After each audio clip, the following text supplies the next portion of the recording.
দুইজন বন্ধু রাফি আর দিহান ছোটবেলা থেকেই তারা অবিচ্ছেদ্য। স্কুলে এক বেঞ্চ, খেলায় এক দল, আর সুখ দুঃখে সবসময় পরস্পরের পাশে। তাদের এমন বোঝাপড়া ছিল যে কথা না বলেও একে অন্যের মন বুঝে নিতে পারত। যেখানে যেত সবাই বলতো এদের বন্ধুত্ব আলাদা কিছু, কিন্তু ঠিক সেই কারণেই অনেকের মনে হিংসা জন্মাত। কেউ ভাবত এত ঘনিষ্ঠতা নিশ্চয়ই ভান, কেউ আবার মনে করত একজন আরেকজনকে ছাড়াই বাঁচতে পারে না। কেউ কেউ তো ইচ্ছা করে ভুল বোঝাবুঝি তৈরি করারও চেষ্টা করত, একজনের কথা আরেকজনের কাছে অন্যভাবে পৌঁছে দিয়ে।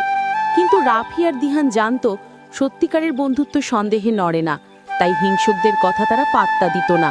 কোনো সমস্যা হলে দুজন বসে খোলামেলা কথা বলতো, এতে ভুল বোঝাবুঝিগুলো নিজেরাই মুছে যেত। একদিন স্কুলের বিতর্ক প্রতিযোগিতায় তারা জুটি হয়ে প্রথম হলো। তখনই সবাই বুঝল এদের বন্ধুত্বের শক্তি অন্য কাউকে ছাড়িয়ে যায়। হিংসা থাকা সত্ত্বেও তারা দুজন নিজেদের মতোই রইল, অটুট, সৎ, আর একে অপরের বন্ধুতার গর্ব।